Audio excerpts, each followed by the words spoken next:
Anyway, if you're just tuning in, you have missed more than half of the show, but we still have amazing things for you, and we told you we have a guest. Our guest today is a visionary filmmaker, director, and cinematographer whose creative storytelling has brought unforgettable commercials, music videos, and films to life. With an impressive portfolio featuring some of the biggest brands in Africa, he continues to redefine visual storytelling, one project at a time. So, ladies and gentlemen, if your hands are not too busy and your mouths are not too busy, please welcome to E-Splash, Ibiduni Oladayo. Yeah, Ibiduni Oladayo. Thank you. Better still, as you told me when I entered, just Dayo. Dayo is fine. How are you? I'm very well. Great to have you Thanks here. For having me. Thanks for having me, guys. Such You're a welcome. talented man. I mean, you're always on cruise, Abby. Kind of. Okay. Welcome to the show once again. Thank you. I must say you are a very fantastic storyteller. And I went down your page and I saw before your hair grew. Oh, yes. Where you were still short hair far back as 2019, 20. Yeah, it's when I started growing my hair in 2021. Not be even growing your hair now. When you start, when I started. About 2017, 2019. Okay, yeah. Now let's take it back. Yeah, you've done between 2017 and now you've done so many TV series. Yeah. You shot so many documentaries. Yeah. And it busts my head that you never repeat a concept. Yeah. What's your creative process? What fuels your creativity? Because your work hard. After I talk this one, like after I say this thing that I just said today, I'll probably say it tomorrow. Yeah. It's that crazy. So, but you always change. How do you take us through your creative process? So for me, I like to create from what I experience in life in general. So I think my work is like a representative of how I see life. So and also like the kind of content I like to watch, I like to feed my mind. So whenever there's like a brief or like a brand wants us to like tell their story, I just find a way that, because I feel like the only way to connect to people is to touch some part of them that they can recognize. So I try to always connect that with what I've seen in life or what I've experienced in life, or so generally, I just take inspiration from what I see every day. Your everyday life. Yeah, everyday life. So just giving us things that are relatable.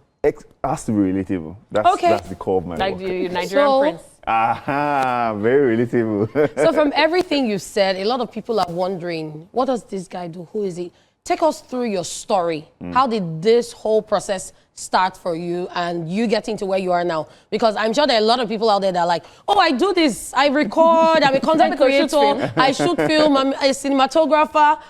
What am I doing differently? What is this guy doing differently that got him to where he is? So take us through the processes, the challenges, and how you got to where you are today, being just Dayo. You only long story or short story? You can summarize it, please, because we don't have all day. I know. So I discovered my love for media when I was in school, uni. This was like 2014-ish. What did you study? I studied agriculture. Oh, wow. Well, you're on the farm. I'm wondering. But I quickly realized that that's not what I wanted to do. And I discovered photography at first, actually. And I did photography in school, became a student photographer.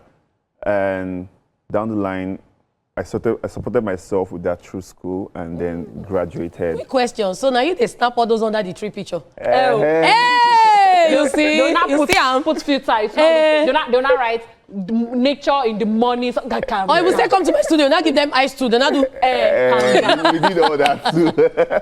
Okay. So moving on. Yeah, moving on. After school, I discovered, I found myself at a video production company where I worked for a bit of time, and during that period, I realized I preferred my images moving as opposed to being still. It gave me more freedom to tell the story a bit more, and that was why I pivoted to doing videos. And from there, I've always been fascinated by commercials. Like every time on TV, you see like a commercial. On like movies and music video, you see like there's a credit directed by, or you see like the production company. But commercial is just so shrouded with so much mystery. And I made it my life mission to figure out how do I get to shoot commercials. Nice. And after quite a lot of research and a lot of years of finding out, I found myself eventually, I found that was something I was really good at.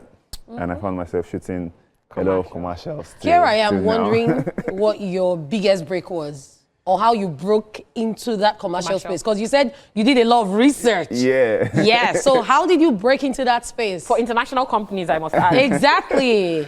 To be honest, I can't really pick a particular point, but I think it was more of I tried to, whenever I got like a brief to do any project for any brand, I make sure I elevate that. So I might be hired to shoot like a social media content for Instagram, but I make sure I shoot like a commercial. So when you see it, you can picture yourself in that. And over time, I was able to do a huge body of work. I was able to combine everything into a real portfolio, and I just started sending it out, and someone found that useful. Okay, look at that. Okay, so let's take it away from TV Suze a bit. Yeah. Now, I want to tell you something for the first time. I am a big fan of Join the Cruise. Oh, yeah. Thank you. I've been watching Join the Cruise for 2 years. Wow. Yeah, and I think it has been about 2 years old. And I'd like to point it out that, first of all, you guys, if you don't know, he's the owner of Join the Cruise. Join the Cruise has about 400 and something million subscribers. Yeah, 440,000. 440,000. Hey, see million, amen in Jesus' name. Amen. Hallelujah. Yeah, and you know, Join the Cruise tells stories that people are scared to tell. Yeah.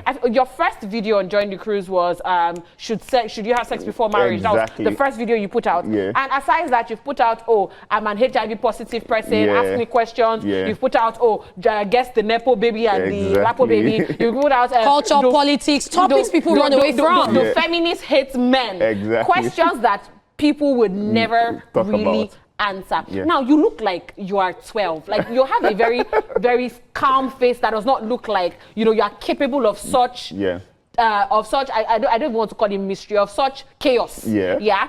What birthed Join the Cruise? Is it that you just wanted to catch cruise and you just said, oh, guess the married man, and it blew up to be something really serious? How did Join the Cruise come about? So for cruise in general, cruise came about two major things. Firstly, I wanted to see those kind of content in Nigeria. It came about me wanting to create the kind of content I love to watch. I don't know if you guys know about Jubilee. They're like an American version of us. They tackle like these difficult conversations. And nobody in Nigeria, almost like everybody was shying away from that. I mean, so it was done with podcasts kind of, but it wasn't done like as a proper show. Yeah. So that was one part. Another part is something like I realized Nigerians stay away from difficult conversations, especially like in the nuclear home, even from the home, like your parents will say, don't say this outside, don't talk about this. And that was something I was just willing to break. Thirdly, I think as Nigerians and Africans in general, we see therapy as weakness. So we don't like to explore that vulnerable side of us. And those were all the stereotypes I was trying to break with Cruise. And which other way to do this to put it like out there. And it was actually just a test. We tested with 3 episodes. I was like, oh, we'll shoot these 3 episodes and see how it goes. And it blew up, especially on social media. Especially on social media. I'm like, okay, let's do more and see how it goes. And it just continued going up and up from there. So sorry, I just want to buttress on something now. Now, I just said something now that you have a very calm face, and you are in charge of all this chaos. Yeah. And I feel like it goes for a lot of people that are at the back of the camera. Yeah. How do you feel when you see your work going, but you're not, like your face is not going with it? Like, you're probably working on the guy that did the feminist hates men. There's one guy that I don't like. I don't like that guy for any. If I see him, I'll recognize him. But your face is not out there. Yeah. Do you feel some type of way sometimes if your face is not associated with the amazing things you put out? It's part of the plan. That was always the plan. I don't want to be the face of the content. I want the content to tell itself and let the story just go ahead of me. I like to focus on my strengths and not my weakness. I don't think I'm probably maybe the best person in front of the camera like you guys. I think you're doing very well, though. You're trying, actually. You're doing a good job. I have to build the skill eventually. But I know that I'm very great with crafting a narrative and telling a story. All the directorial prowess I've built over the years before I started Cruise, I put that together and just try to carve a beautiful story every time we shoot every episode of Cruise. And I think that's what's special about Cruise, because you have someone that is not willing to be the spotlight and just wants to be the engine and that's where I thrive, and that's how I want Cruise to grow. I mean, people will eventually know Exactly. behind Cruise, but maybe not as much people. While you were talking, two things came to my mind. Yeah. One is about commercials, Yeah. and the other is similar to what you just spoke about. Yeah. So I like the fact that your face is not really out there and the brand is out there. Yeah. Because I've been wondering, a lot of times when you put out content, how does your team handle the backlash and the negativity that comes with it? Because I know people who put out content, and I have seen them come on social media to talk about the fact that people didn't focus on the people that said it. They came back to the brand and were cursing and saying a lot of negative and derogatory remarks. Yeah. So how does your team handle all of that? Do you guys delete comments or do you guys just block people? Because the Nepo and Lapo baby video, they drag. No, that one is even better. The one of married men.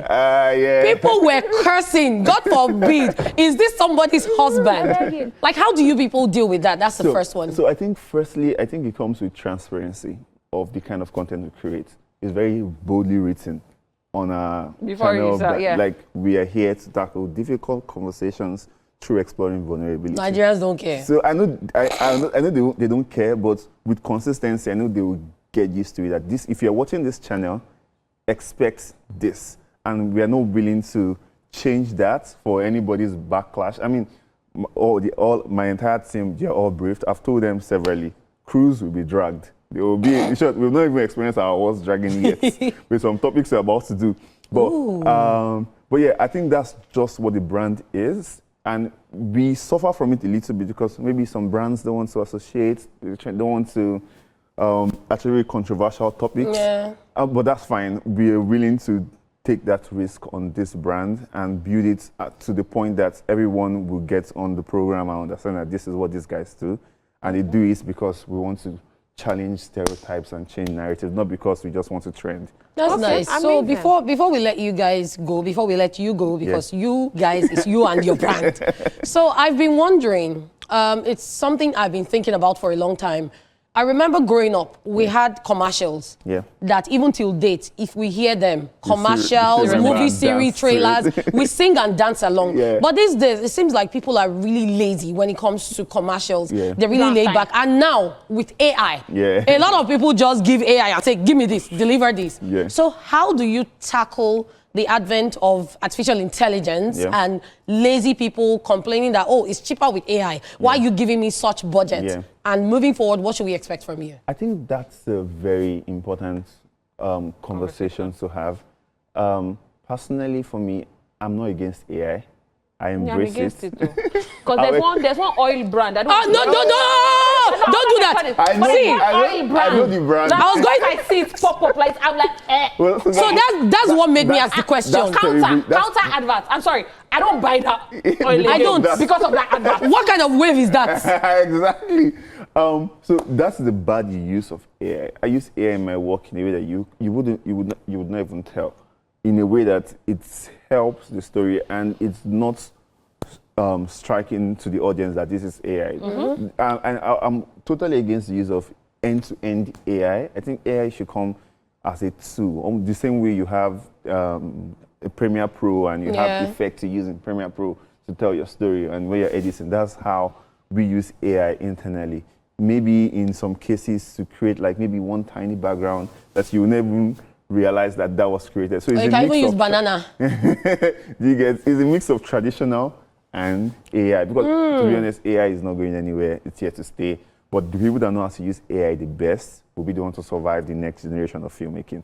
And that's it. So there's what to expect question. from you? So sorry, please. There's just one question that has been bugging me because I like to shoot videos.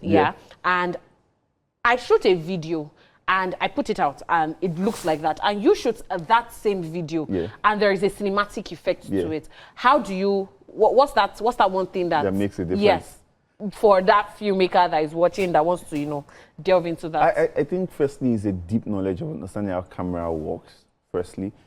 And I think one thing that people underestimate a lot is taste. You need to build your taste over time by watching contents that are way above the level that you cannot be watching. Let me not mention anything. But you can't be watching some certain type of content and expect to spit out some certain level of content.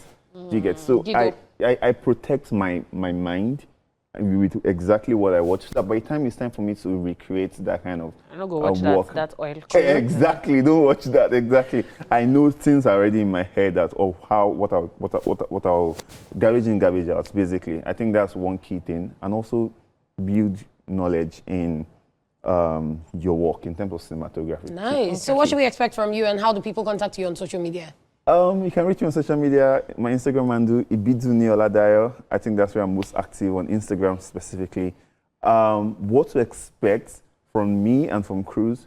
I don't know if I should drop an exclusive, but there's something really big coming on Cruz in the next couple months. Really big. Like what? I would say like a reality show. A 7 episodes reality show. This is the first time I'm saying it out Is that there. your manager at the back? So this is the first time you're saying it. This is the first time I'm saying Exclusive it. on TVC. Exclusive.